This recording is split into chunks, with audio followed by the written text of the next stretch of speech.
guys, I'm Mike. And I'm Stephen. And this is F1 Fanatics.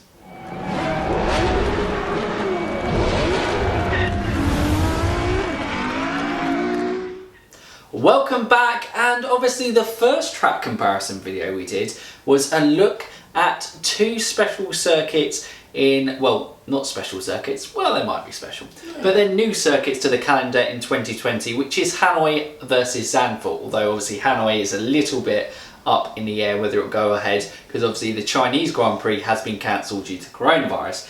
As if you've watched that one, it is our most successful video on the channel. Me and Mark, it was kind of a relaxed chat, but it did better than a lot of us thought, so we thought we'd turn it into a whole series of track comparisons. So me and Stephen are going to do it a bit like how we do the driver rivalries videos away. So today we are looking at Battle of the Street Circuits, and we are going to do Singapore versus Monaco. And yeah, I think we'll just kind of... Just jump straight into it. We'll jump straight into it, but we've added a lot more structure to the relaxed chat that we did do there. So much like our driver rivalries, we are going to look at some stats first. So Stephen, would you like to run us through the stats for Singapore? So Singapore, first race was in 2008, so 12 races so far. Yep, and yeah, if you look it up, technically, I believe 1966...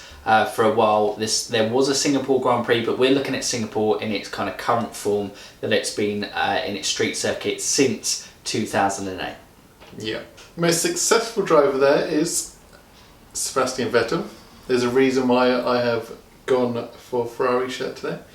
And the last winner was also, controversially, Vettel, after that whole Leclerc, Vettel, Ferrari debacle. Was it controversial? It was just a great outlap, surely. Yeah, so the track length is just over 5 kilometres, which means there's 61 laps in the race. Quickest lap is held by Kevin Magnussen of 1:41.9. The speed trap is 308.3 kilometres an hour, and the total attendance, the maximum attendance is 90,000 for the weekend. Yeah, I think on these attendance ones, we've gone with what's listed as the official capacity, but I imagine there's obviously some kind of hidden figures within there. Probably some people chilling in their boats. Exactly. So we move on to Monaco, and Monaco has been on the calendar since 1950, and I believe it has only missed 2 years in that time, which has led to it having 67 Grand Prix, which is pretty amazing. A little bit more than Singapore. Slightly more than... Slightly more. 12. Indeed.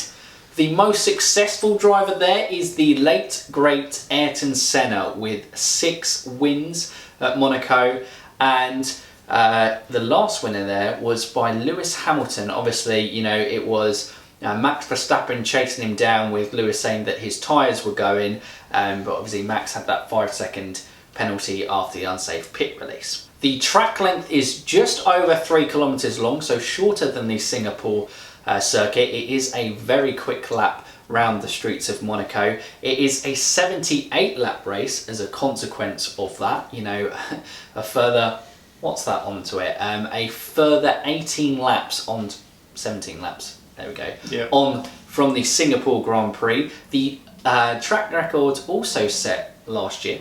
Was by Pierre Gasly, and that was a 1:14.2, and the speed trap is 325 kilometers an hour, so faster than Singapore. I think we'll probably talk about that when we come into the more comparison bit. And of course, its capacity, not of course, but its capacity is listed as 37,000. So now you've seen the stats, and you know, there are kind of, you can tell that there are similar, obviously they're both street circuits, but within that, obviously there are differences, but both have kind of been mainstays on the circuits. And for me, probably the best 2 street circuits. I know Baku has come in and done pretty well, but I just think in terms of their technical difficulty, they go, which nicely leads us on to, we now go into just kind of more comparison parts of this. So we're going to compare first of the technical difficulty we feel of the track. So Stephen, do you want to hang over to Singapore. So Singapore is probably one of the most challenging tracks on the circuit, with its 21 turns, pretty bumpy surface as it's a road street circuit, as they always are. And he's actually said that drivers go through 3 kilograms of fluids during the whole race. They lose it, just sweating in the car. It's pretty technically demanding on the driver themselves. Yeah, it's kind of crazy, isn't it? It kind of, although it's a night race, it is still a really sticky, humid race. And I think if you've watched Drive to Survive and stuff, you know, they spoke to the drivers at the time, and I think building up to it, yeah, I don't think it's one that they particularly look forward to. They know it's a real challenge and test of their skill, but in terms of, I certainly feel it's one of the most uncomfortable races, which makes it very technical, difficult in itself to do well at. I'm sure it's rare that they come away with a smile unless they're in one of the top 3 positions. Exactly, Sebastian Vettel was definitely smiling Yes. last year. Desperately. If you're in the midfield, you're probably like... You're like, get this race out and done and out the way. Certainly is. And Monaco, well, I think both circuits, you know, the margin for error is very small in terms of the technical difficulty, but Monaco, you saw in the speed trap that it's, you know, it has a faster thing, and for me it's a faster lap, and going at higher speeds in that kind of margin for error, again, you know, I think bumpy roads, again, because that very much is just, both are the streets of the town. It's and the general wear and tear on them. Yeah, and it's the Monaco going through the gradients in terms of the up the hill, the down the hill, going through lows, hairpin as well. I just think probably at the speed of it, it is a very technically challenging. Then there's kind of slow speed corners, but absolute fast acceleration as well, which probably Singapore doesn't have as much. For me, whenever we've kind of driven it on the game, obviously not in real life, but no, but you know, it's almost like a flow of kind of finding a steady. You're almost like preparing for the next corner because there's so many corner corners after that as well. It's like exactly where Monaco, there's that things of going absolutely flat out, and also the technical difficulties of turns as well. So yeah, I think Monaco for me would be the more technically difficult one. Stephen? Well, yeah. Well, just purely on that driver, I'm trying to think of the word, like the demand on the actual driver, I feel it's bigger on Singapore. It's a bigger challenge for him. Yeah, I think you can make... survive in the conditions. Monaco you drive, Singapore you survive. That's the one. And then you put 2 in the middle, and then you've got a good Netflix show. From there. But now we're going to, I think, compare for us the best qualifying laps at each circuit. Singapore went first last time, so I'll talk Monaco first. And Monaco, the best one actually, is you can't actually watch. It was in 1988, and this was by Ayrton Senna. I feel you'll feel a kind of theme in this. Senna is kind of the king of Monaco. Obviously, we are both too young to have experienced Senna in real life in terms of how he performed, but there is a lot of mystique around this 1988 lap. Obviously, it was the year of the MP44, which was absolutely dominating with the 2 McLarens at the front of the field. And he managed to finish. There is arguments, you know, that Prost was setting up more for the race, but he managed to out-qualify Alain Prost in the same car by 1.4 seconds in the end, which... it may not sound a lot, but in F1 terms... Yeah, that's kind of a huge amount for me.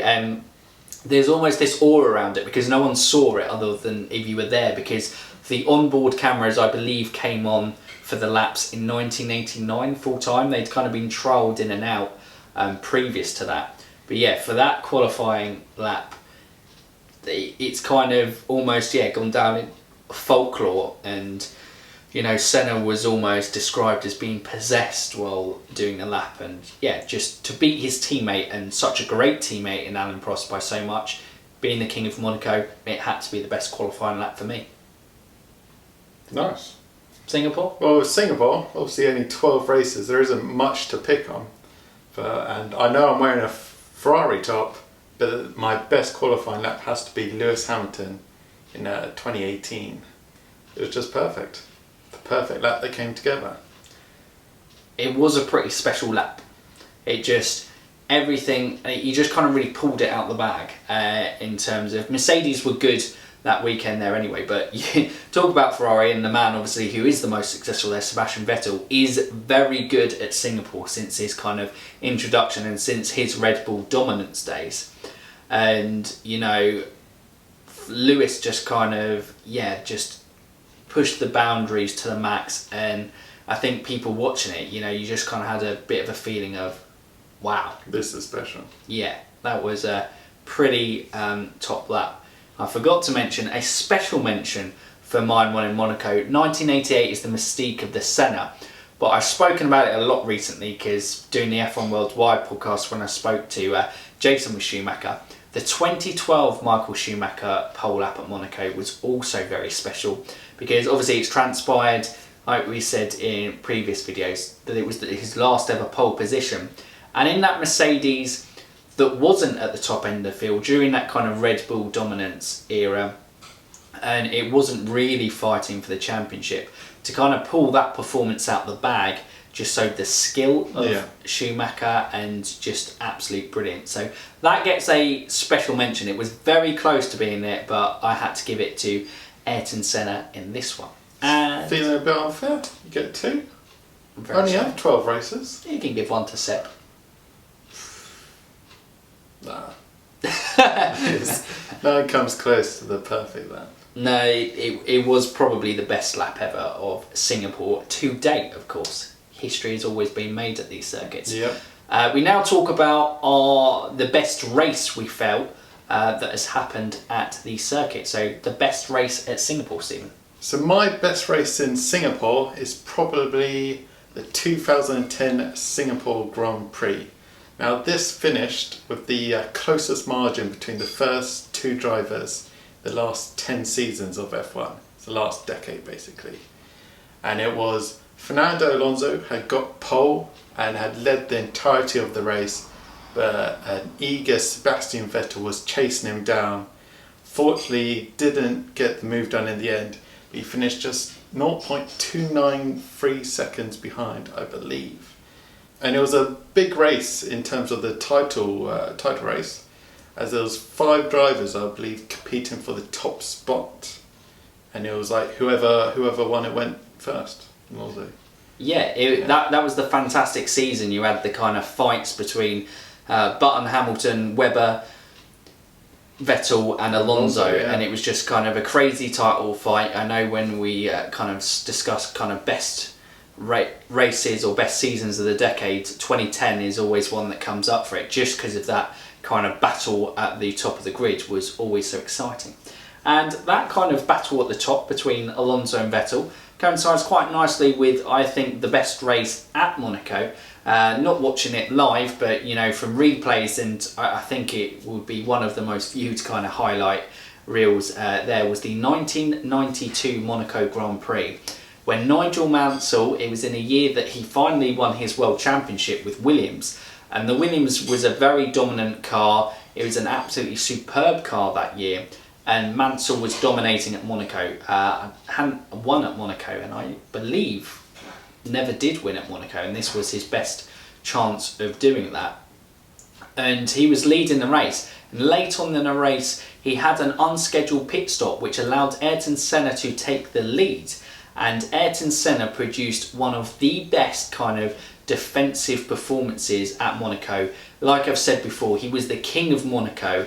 A lot of these kind of things are moments are gonna involve Ayrton Senna here, and it was just, they were racing through and they were so close following behind, like the driver skill from both of them to not collide at this stage.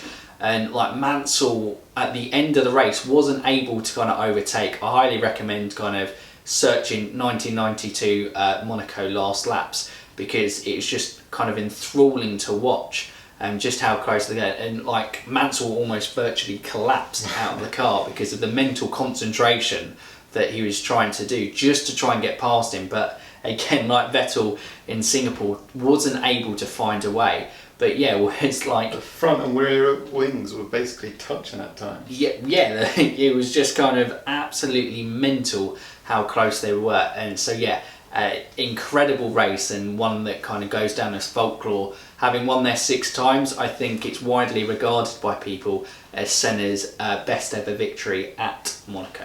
And you think that, because you said earlier, it's a quicker circuit. It's quite quick in parts, a street circuit. Yeah. So being able to follow someone and... Well, Mansell was right in his back trying to force him to lock up, and there was no mistakes from either driver. It was impeccable driving, and yes, it's the criticism of these circuits where it's difficult to overtake, but also the battles and the intrigue and the technical skill of the driving is just absolutely awesome to watch at times, I think, which obviously brings to the appeal of them. But we now kind of finish, before we go into our concluding thoughts, we now go into our highlight from it that isn't from one of these things. So obviously you started off with the best race, so I'll give my highlight first, and that is the 1982 Monaco Grand Prix. Now you do have to go and look up this one on YouTube as well, because this is insane. So Alain Prost, you know, leading the race comfortably, I think with about 4 laps to go, crashes out. Riccardo Patrese, I believe, then takes the lead. He is then going fine and then spins out at Lowe's hairpin and stalls the car. Pironi, I think, in the Ferrari then takes the lead. His lucky day. Yep. His first time that I think he's going to win. He's like, brilliant, well, how's this going to go? Easy race win. Ferrari runs out of petrol in the tunnel. So that's crazy. I think in his second race for Williams, Daly then takes the lead, and then on the last lap he crashes out, and in the meantime Patrese has managed to get his car going again, and you know, after spinning out and stalling his car thinking, oh no, I've blown it, I've blown the chance to do this, he then finally takes the race win. And obviously it was within wet conditions. I'm not sure if the race was stopped at one point for rain, but it was definitely kind of slick and very difficult conditions, which led to Prost making the mistake and crashing out within the Grand Prix. But yeah, absolutely mental. Like, if you thought the end of the Brazilian Grand Prix was crazy, yeah, this one was just mental. Like 5 different race leaders, was it? I think yeah, 5 or 4 at least. You know, it was just mental in terms of, I think the description is literally the race nobody wanted to finish. Which I think is probably the perfect description of that race. But for a street circuit to have about 4 or 5 race leaders, and within the last 4 laps was like mental. But yeah, what was your highlight of Singapore? So my race highlight, well, first I'll start off with a special shout out, the runner-up, I should say, to my highlight. 2017 first corner, I was going to say first lap, but it's first corner chaos between Team Ferrari, Vettel and Kimi, and Max Verstappen. Yeah, it all came from kind of Vettel squeezing at the start, didn't it? And it went bad. It went real bad. Took out Kimi, Max straight away. I think Alonso got caught up in there. Vettel then spun on his oil, I think. It was, 4 cars, 3 cars. It was chaos. But that's what you get in street circuits. So that's my special shout out. But of course, there's only one winner to the highlights of Singapore. It's 2008 CrashGate. It's Piquet Jr. Alonso, his teammate, needs some help. Piquet Jr. goes, or the Team Renault go, let's bring out a safety car. So that's when Piquet Jr. goes, I'll crash into a wall. Safety car. Alonso wins. 2008 CrashGate. Yeah, one of the most controversial incidents since like the turn of the millennium in the kind of 2000s. Something that has played on like Alonso and Renault's career ever since then. Not one of F1's finest moments, and obviously, yeah, one of the biggest scandals ever in terms of Formula 1, that a team would deliberately order a driver to crash. The unsafety of that kind of happen. yeah, it was not a great moment. So yeah, More of a low light than a highlight, but we can't mention Singapore without mentioning CrashGate. because I think Piquet Jr. then lost his seat at the end of the season, He did. and then it turned out that Renault was behind it, and they got a 2-year ban from the sport. Yeah, it was kind of like unenforced ban, but basically they withdrew, and then we saw something like Lotus Renault come into play, and they didn't really come back into the sport until 2015 in their current state that they, or 2016 I think it is, current state that they are now. But hey, Alonso won. So win. Win. Win.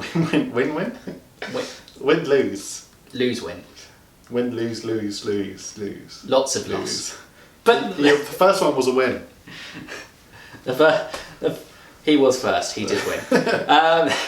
But that is kind of our comparison. We hope you kind of enjoyed those. It's a little bit more detailed and we got a bit more facts and info in terms of when we did it. But we now go on to our concluding thoughts. So Stephen, do you want to give your conclusion out of Monaco and Singapore?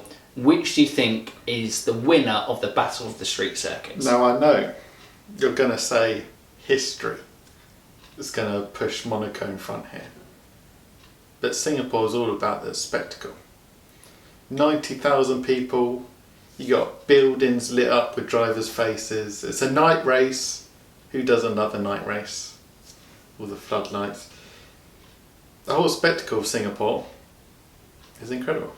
And it's one of the most technically demanding on the drivers to survive. So Singapore, is Yes. that one?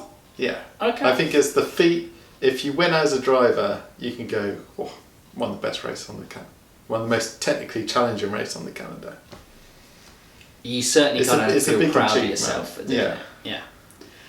I don't think it's any kind of surprise in terms of which way I go or what way Stephen just went in terms of how we've gone through this video, as I pretty much run Monaco and you've pretty much run Singapore. So Monaco for me is the kind of winner out of this battle. Yes, the history does play into it. It is one of the most historic. It's one of those races that drivers want to win. It is part of the kind of unofficial crown of the Triple Crown, which is winning Monaco, Indy 500 and Le Mans. And you know, that has only ever been achieved by one driver, which is in Graham Hill, which shows its technical difficulty to win. But it is also the pace of the circuit. You know, when everything gets faster, reaction time is less, and just the technical difficulty. I think it is the kind of spread between going fast to kind of, you know, into the slow corners. It's just, you know, everything I think is just that little bit more, not by far. Both are very technically demanding circuits, but I just think it slightly edges. And obviously, you know, regarded as one of the best drivers of all time, is the most dominant there, Ayrton Senna, in terms of it. And some of the battles, it is unfair because it's had more races than Singapore, but you know, that element comes into it. There's been more great Monaco Grand Prix than there has Singapore to date. But you know, there's plenty of time for history to come. Yeah. Yes, there isn't, actually going as a spectator isn't necessarily great for Monaco, I don't believe. I think Singapore as a Grand Prix to attend in the flesh, unless obviously in Monaco you were able to get on that kind of main grandstand and within the kind of rich and famous, but you need a new bank account. Singapore, not cheap also, but I think there is a better way of experience the Formula One race than it is for Monaco. But for me, Monaco wins it. But as always, I knew he'd pull out the history card. I warned you. It came out. but it does have history. It's the one trump card I couldn't beat. The history. No. So I've got to play it. I must admit, the Triple Crown is like renowned as one of the biggest achievements in motor racing. Yeah. But modern history, Singapore. Yeah. It certainly is. But guys, that is mine and Stephen's thought on this. Let us know in the comments down below if you like this, obviously, as a kind of serious idea and you want to see us compare more track comparisons. And also get involved in the comments if you do. What tracks would you like us to compare and look at next in terms of on the calendar. But yes, let us know who would be your winner. Who is your winner of the kind of street circuits? Is it Monaco or is it Singapore? History versus the new kid on the block. Oh yeah, the spectacle. The history versus the spectacle. The new Triple Crown. The new Triple Crown. I don't know what the other two new ones would be, but... But yeah, and if you're new around here, what can you do, Stephen? You can like and subscribe. Yeah. And you can also... You can click the bell notification. Oh yeah. Because that makes you keep up to date with all our latest contents, our latest videos in the track comparison series, and and all the other F1 content and feeder series content that we are putting out for you guys. But guys, we hope you enjoyed this video. But for now, you F1 fans, keep racing.